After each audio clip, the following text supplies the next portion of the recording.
Hi all of you remote Solmukohta attendees. Too bad we won't be meeting up this year. I'm Nino Hynninen and I'm here to give a presentation with my fellow organizers on shearing sheep and holding ballots, community building in a post-apocalyptic Larp campaign. We ran our Larp campaign called Toinen, vuosi, second year, between 2018 and 2019. It was a 4-part Larp campaign about building a community of survivors immediately following an apocalyptic pandemic. Larp focused on community building and practical aspects of survival, how a group of strangers coordinates their interests, how norms and institutions are developed over time, and how consultants build a chicken coop. One of the main aspects of the design we wanted to incorporate in the game, it was the change of seasons. So the 4 games were to be played over the 4 seasons of 1 year. The first game being played in spring, in May 2018. The second one was obviously called summer and it was played in June. The third one, fall, in November, and the last one was played in February 2019 and was called obviously winter. A persistent private residence as game location gave us and the players a chance to involve the game area physically to a large extent. So basically we gave the players more or less free to roam access to the location so that all of their changes to the area would carry on throughout the campaign. Playstyle-wise, a few things could be mentioned. We aimed for a 360-degree physical interaction with the surroundings. This meant that there was no electricity or running water in the location,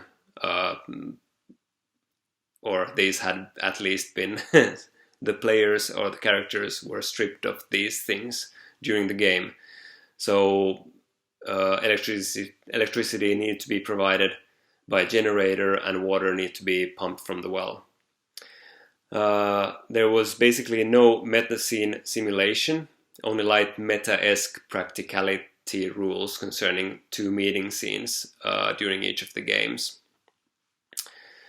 The continuous runtime for each game was approximately 41 hours, lasting from Friday evening from 9 p.m. until Sunday afternoon around 2. The narrative focus of the game was not to get too involved with what has actually brought on the cataclysm. The exact causes of the global societal upheaval and information about the surrounding world were left intentionally vague for the characters and the players. Instead, we wanted to focus on the microcosm of building and managing an eventual dissolution of the rural community made up of mostly random, diverse character groups.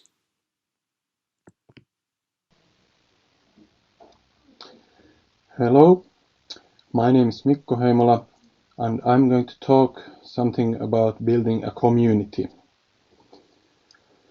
Now, in reality, community formation is a negotiatory process that involves both bottom-up processes that spring from everyday needs and random interactions between people where norms and practices are created. And then there are also top-down processes like coordination of labor and resources and providing ideological leadership, to mention a few. These are needed to solve communal problems like that of free riders who enjoy the benefits of the community but give nothing in return, to ensure fair division of labor and resources, and to balance individual needs and identity with communal identity and needs. In reality, most communities break down quickly, either because of the aforementioned problems or because they are no longer needed. Now in LARPs, communities like villages, gangs or loser associations are usually predefined, and playing them imposes a heavy cognitive load on the players. the players are expected to internalize the community's history, its norms and habits, and identify with people who may feel like practical strangers. Also, communal problems and social norms for managing them are rarely a thematic focus in LARPs. In second year, we avoided these issues by having the community and its institutions built from scratch during the campaign, and specifically wanted to focus on them. Next, a few words about player-driven narratives and organizer-driven narratives. These are of course wide themes, so I cover only some points. Player-driven narrative enhances relevance of character experience to the play and may create unexpected and interesting outcomes that the organizers did or could not foresee. In general, play flows more freely and naturally. But players may be wary of altering parameters of the LARP, doing things that alter the mood or setting of the LARP or have a big impact on other players' game. A LARP may run into a dead end that cannot be resolved in character. Then, organizer-driven narrative, of course, better enables uneven division of information between the players in order to create suspense and mystery in the LARP. In a campaign, it also enables setting different moods and stories for each game in a way players would not do. But it can also overlook and override player-created content and force the players into play-acting their characters. Of course, it also requires lots of work from the organizers.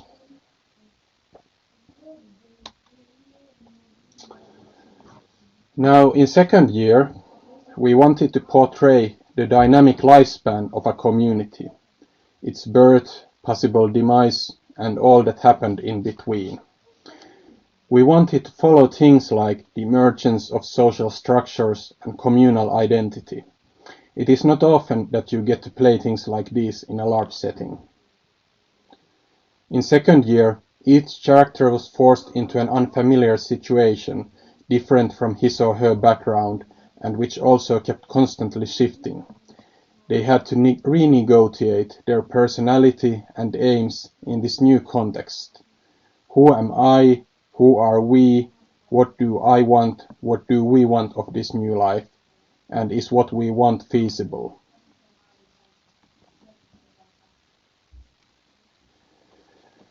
Now, some things we did to support this kind of play.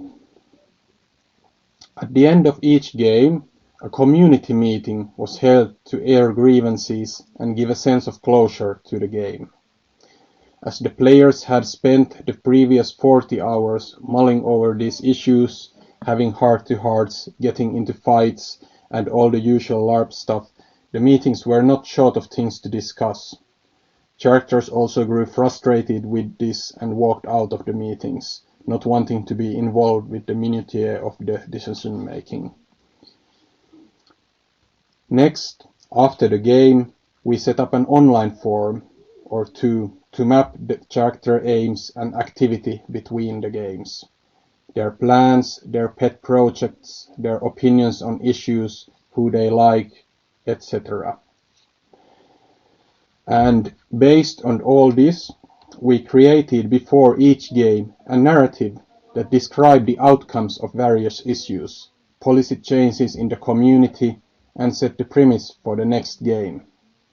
This, of course, involved various social dilemmas the community and characters had run into and were set to resolve in the upcoming game.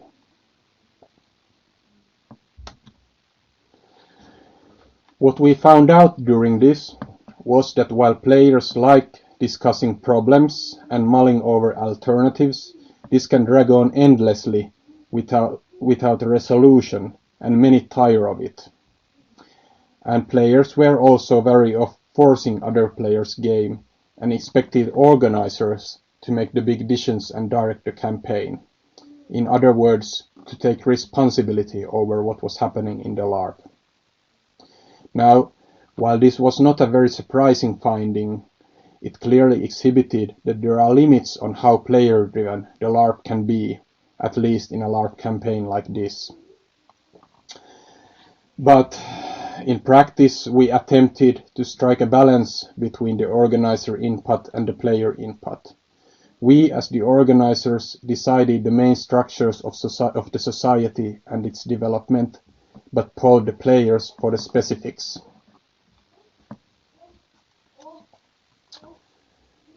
To clarify what I mean by this, what we did, I give an example on the evolution of rules and leadership in the community.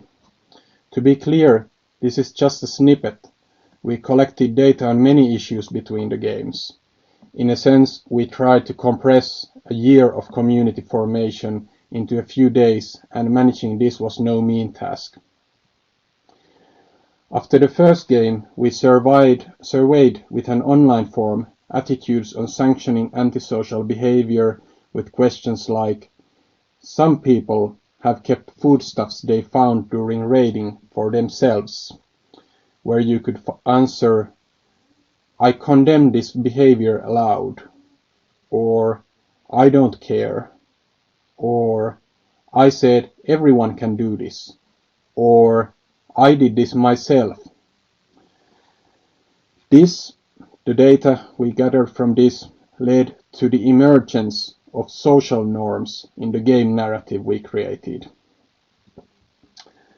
Then, as during the first and the second game, there was much during game and between game wrangling by the interested players and the organizers about what kind of social contract the community had and whether they needed a leader. And we got a clear message from the players that let's move on, we are tired of this. So after the second game, we simply asked them to vote who they wanted in the leading council for the community. The results of the vote were then integrated into the premise of the next game. And now, in the last game, as things were heading towards a crisis, food was running out, which was a decision made by the organizers, and the community was splitting into factions. We asked the players before the fourth game about their characters' crisis behavior, such as whether and how their characters were going to support the community leadership or whether they were going to undermine it. Now, this was the part about community building. I hope you got some idea of what we were after and how it worked out for us.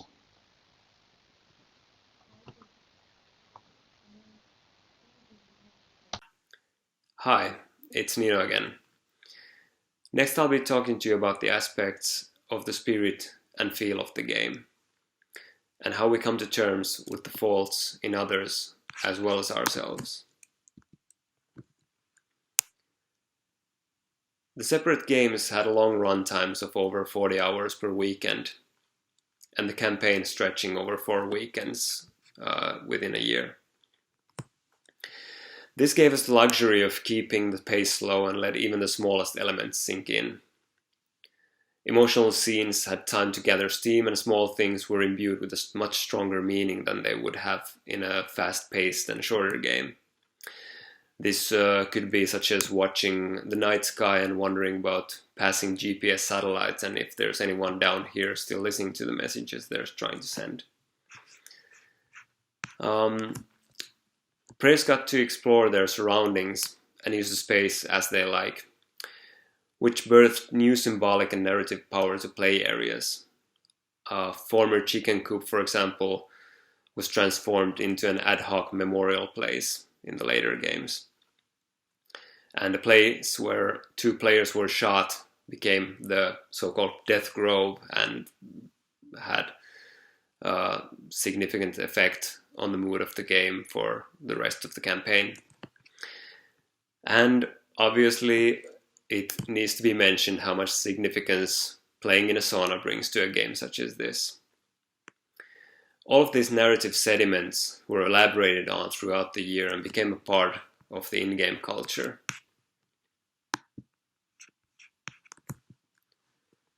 Our focus in character creation was on the humane faults and errors, as well as intrinsic values which people seem to possess, and how these aspects transform both to help us come to terms with our misgivings, as well as the failings in others. We avoided the usual character types associated with the genre, and if there were survivor types, they quickly were fronted by the reality that they can't make it on their own. In many instances, their spontaneous, violent solutions to problems resulted in deep mistrust within and near to expulsion from the community. In general, we strove to use isolation and the fact that there really were no other options if you wanted to survive, to force characters to somehow cope with the fact that not everybody in the community is your closest friend. Based on player feedback, we got the impression that many had gained insight into their own prejudices, toleration, and sense of justice. One of our design philosophies with Toinen vuosi was that it shouldn't work as a computer game, and consciously sought to avoid heroic narratives and the problematic tropes of romanticized post-apocalyptic fictions.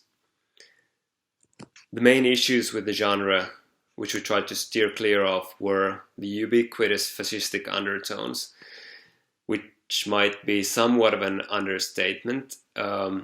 This exclusion for both their content as well as for the aesthetics they usually possess.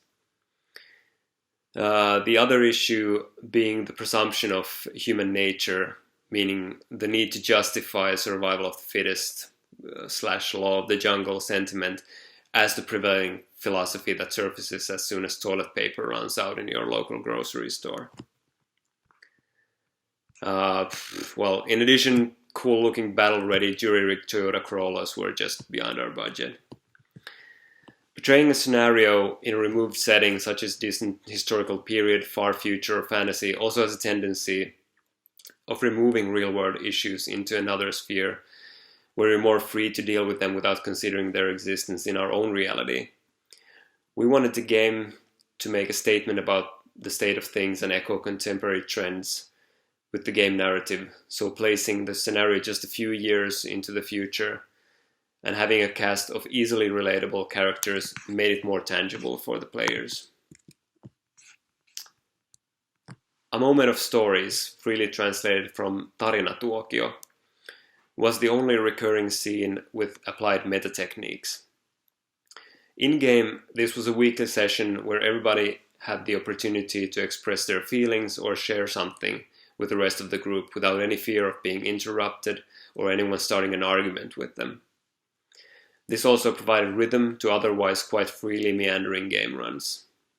In addition to this being a chance for the characters to vent, it was also a deeply emotional scene for players as well, and gave a chance to tap into their own characters' emotions in a safe setting. Thus, it was also coined the moment of crying.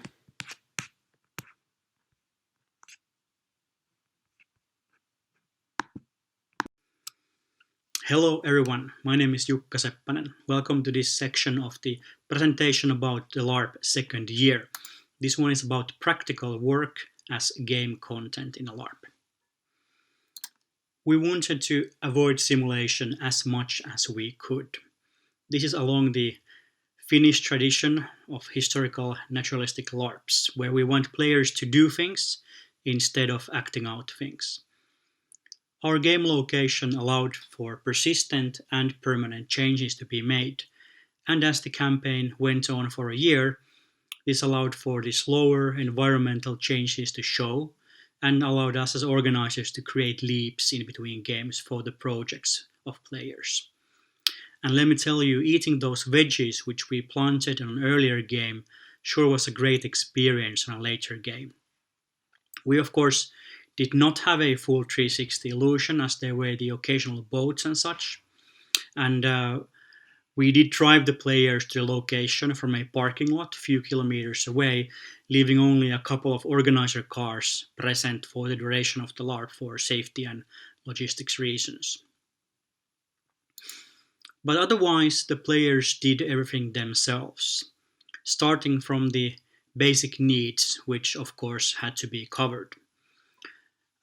Preparing food, doing dishes, having hot water available, having some basic hygiene options like the sauna, arranging for sleeping and such. All this was in the players' hands. Electricity was very limited. We did provide them with a gas-powered and quite loud aggregate device, which they use on a few occasions. We also figured out that actually 40 plus players, they use a lot of hot water over the course of the weekend for food preparation, dishes, washing themselves, and pretend disinfecting wounds and utensils. Players also learned quite a bit during the campaign on how to cook with open fire. Some players, of course, knew this already in advance. We did, however, provide, as organizers, detailed instructions on food and food preparation with allergy lists and so on, and these instructions were available off-game for safety reasons. We also had food, snacks, and safety personnel available at all times at the off-game building. Now, in some LARPs, it may be an issue that the players may lack some of the special or advanced skill levels that their characters would possess. But we instead went mostly back down to the basics like gardening and food preparation, things everyone can do. Learning some of the basics of new skills within the scope of the campaign also works quite well, and we did group players with the tasks, thinking of this option as well. Most of the slow tasks like fishing also work quite well as alibis for a character dialogue. One of the players we had in this campaign had, for example, never chopped firewood for real before the LARP, and they were happy to learn that as well.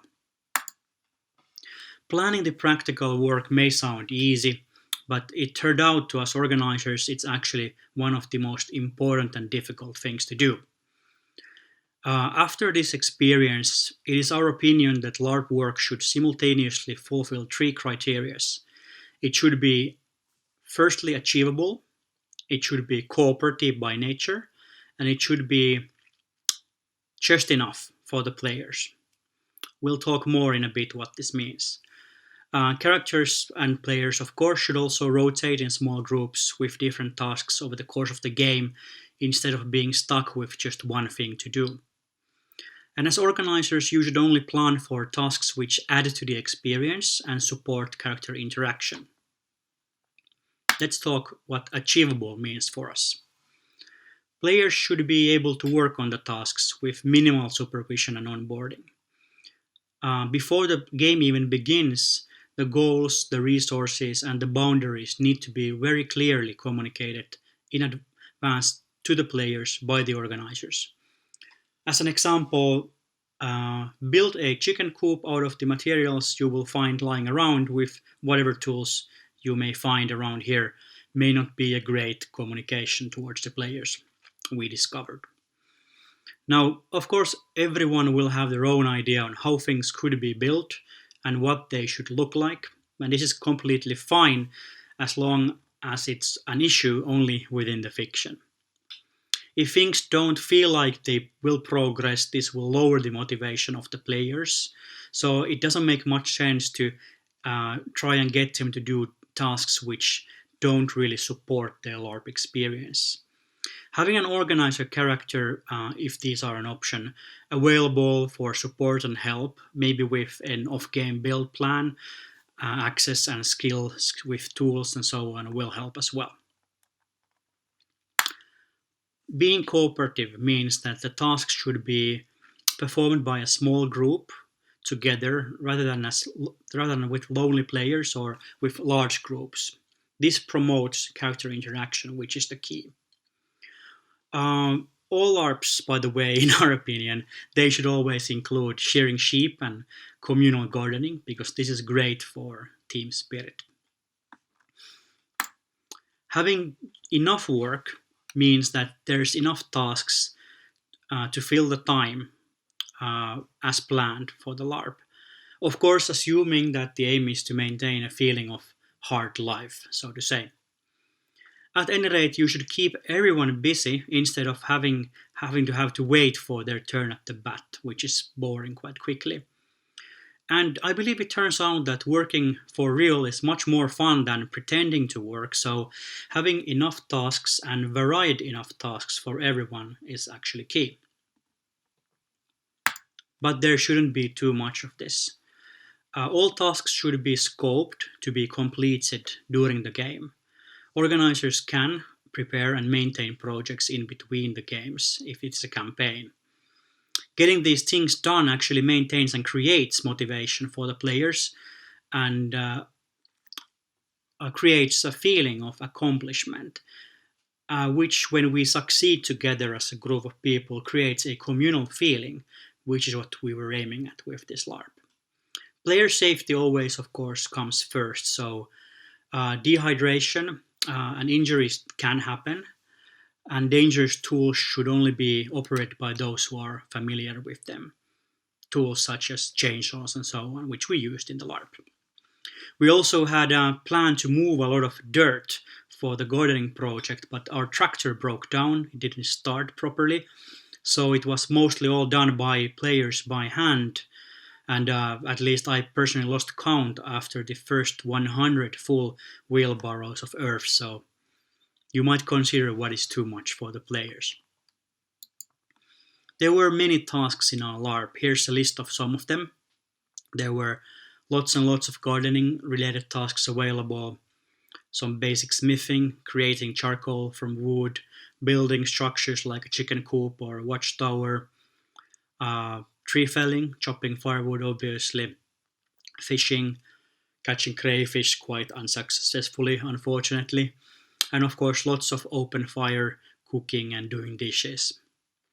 The only thing we didn't do for real in the LARP out of the tasks we presented to our players was creating moonshine, unfortunately, but of course necessary to simulate for legal and safety reasons. As a summary, practical work as LARP content, in our opinion, organizers should come up with meaningful tasks. These should be suitable for the game location. Organizers need to make some preparations, and they need to very clearly communicate the resources and the boundaries. All the tasks which are necessary for off-game reasons like providing food and basic hygiene, they need to be very clearly communicated and treated as such, so you can't slack out of these tasks. And in a campaign, organizers should maintain the projects players have created, such as the garden, in between the games, because everybody will quite quickly be emotionally invested. We actually had a very dry and hot summer during this LARP, and we were driving quite a bit to the game location to maintain and water the plants, for example, as we got a lot of questions from the players on how the tomatoes in the greenhouse are doing. And we also find out that slacking from work in-game is a great game content and should be used more. Thank you.